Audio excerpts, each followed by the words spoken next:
Bismillahirrahmanirrahim. Assalamualaikum warahmatullahi wabarakatuh.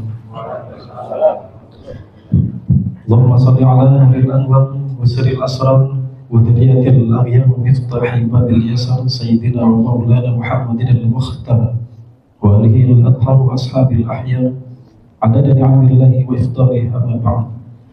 Yang saya hormati dan saya muliakan para jajaran pengurus DKM, terkhusus untuk ketua DKM yang dari awal Ramadan hingga akhir Ramadan bersinergi untuk menghidupkan Masjid Ummul Huda yang mulia ini, terkhusus untuk sebelum Ramadan terakhir beliau hadir di masjid ini. Saya perhatikan jam 2 udah datang sini. Semoga dengan wasilah akhir jabatan beliau ini menjadi wasilah untuk Allah dan para malaikatnya menyiapkan surga Firdausnya di akhir kelak nanti. Yang saya hormati dan saya muliakan para jamaah Masjid Ummul Huda yang istiqomah di bawah garis lintang istiqomah dari awal Ramadan hingga akhir Ramadan, masih berdiri tegak di Masjid Ummul Huda ini untuk melaksanakan sholat sunnah tarawih. Segala puji dan syukur kembali kehadirat Allah Subhanahu wa Ta'ala. Dialah Allah Subhanahu wa Ta'ala, Tuhan seluruh sekalian ada. Dialah Allah Raja yang menguasai segala kekuasaan. Dialah Allah yang maha besar dari segala sesuatu yang besar. Yang besar selain Allah kecil. Dialah Allah yang maha kaya dari segala sesuatu yang kaya. Yang kaya selain Allah miskin. Dialah Allah Raja di atas para raja. Yang raja selain Allah budak. Dialah Allah yang maha perkasa, yang maha kuat, yang maha perkasa dan yang kuat selain Allah adalah lemah. Dialah Allah yang maha hidup, yang hidup selain Allah pasti akan mati. Yang ada selain Allah pasti akan tiada. Yang wujud selain Allah pasti akan binasa. Sedangkan hidupnya Allah, adanya Allah al-wujud, kalau wa ihsan. Wujudnya Allah selama-lamanya kekal abadi, tidak akan pernah musnah dan tidak akan pernah binasa. Dialah Allah yang dimana kedekatan hamba dengannya tidak akan membuat hamba itu setara dengannya. Jauhnya hamba darinya tidak akan membuat dik-dik penghalang antara hamba dengannya. Dialah Allah yang walaupun seluruh hamba-hamba dari awal zaman hingga akhir zaman semuanya berbuat baik, berbuat kebaikan, tidak akan pernah menambahkan sedikit pun keagungan di sisi. Dialah Allah Subhanahu wa Ta'ala yang dimana walaupun dari awal zaman hingga akhir zaman semua hamba-hamba berbuat dosa, semua hamba-hamba berbuat maksiat, semua hamba-hamba berbuat kelakuan yang biadab, tidak akan mengurangi sedikit pun keagungan di sisinya. Dan dialah Allah yang dimana pada malam hari ini yang mulia ini, di tempat yang penuh dengan barokah ini, Allah Subhanahu wa Ta'ala memandang kita yang duduk di tempat ini. Allah pandang dengan pandangan rahmat, Allah pandang dengan pandangan maghfirah, Allah pandang dengan pandangan pengampunan, karena kita mendapatkan keberkahan dan kemuliaan tak lain dari baginda Nabi besar Agung Muhammad sallallahu alaihi wasallam. Allah Subhanahu wa Ta'ala mengampuni dosa-dosa kita yang lalu dengan segala keyakinan yang ada, mulai dari langkah kaki kita menuju masjid ini. Semoga menjadi wasilah untuk menghapuskan, Allah hapuskan dosa-dosa kita dari langkah kaki kita menuju masjid yang mulia ini. Kemudian kepada Rasulullah sallallahu alaihi wasallam yang mana maka dari sepi daripada orang-orang yang menziarahinya.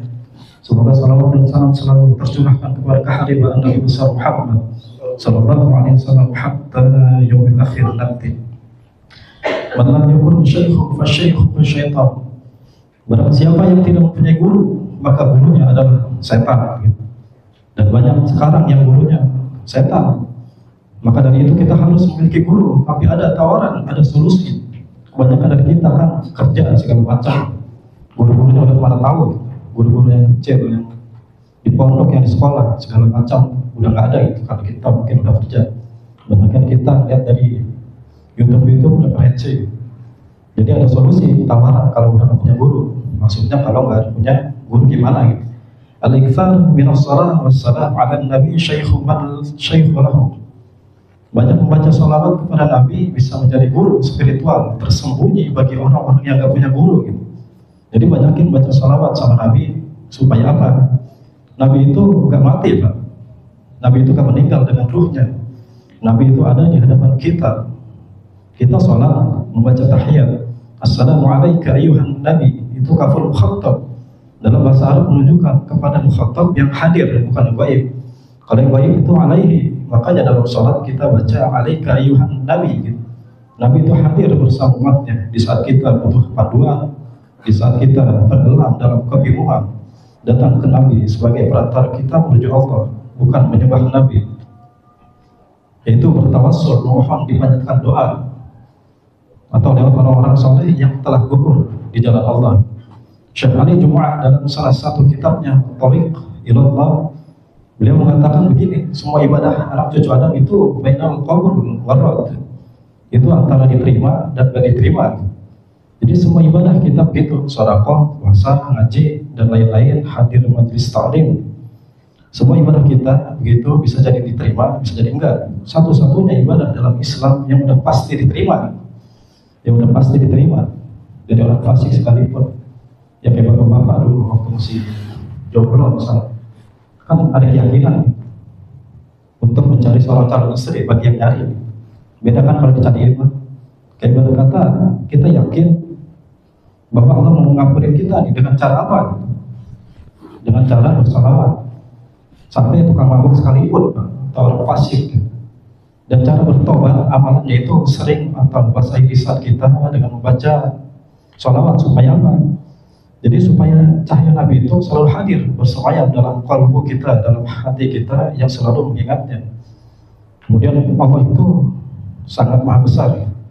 Beruntung kita menjadi seorang hamba di agama Allah Subhanahu wa ta'ala. Dan masalah yang tidak sepatutnya dipahami masih kebanyakan dari kita ini sering menggambarkan Tuhan itu seolah-olah sama dengan kita. Seperti contoh Nabi Muhammad SAW bertemu dengan Allah.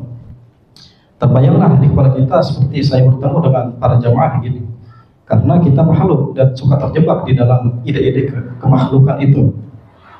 Allah bukan makhluk, dia berbeda dengan makhluk. Berarti apapun yang memiliki keserupaan, apapun pernyataan yang menunjukkan seolah-olah Allah punya keserupaan dengan makhluk, pasti maknanya itu seperti yang kita pahami, yang jelas dia tidak seperti kita pahami gitu.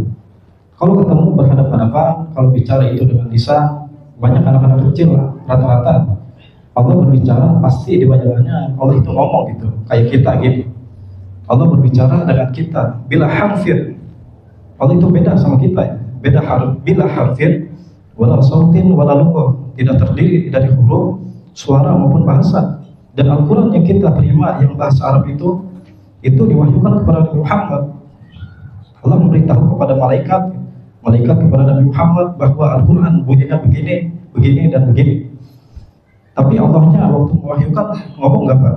Pakai bahasa Arab kayak Bismillahirrahmanirrahim, Bismillahirrahmanirrahim, Yasin wal-Quranil Hakim. Enggak apa yang kita bayangkan.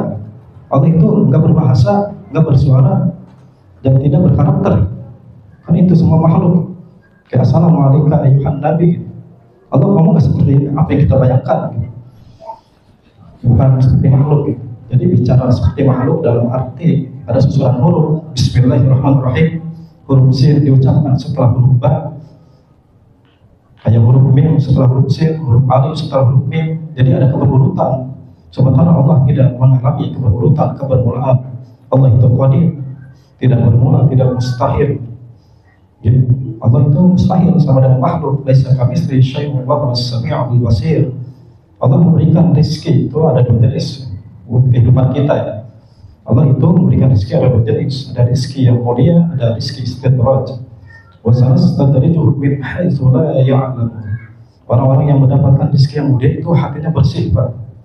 Doanya akan sampai. Banyak orang-orang desa bodoh miskin, tapi hatinya bersih dan berdoa. Kebanyakan anaknya itu jadi ulama, jadi intelektual, jadi anaknya jadi presiden, anaknya jadi tokoh dunia.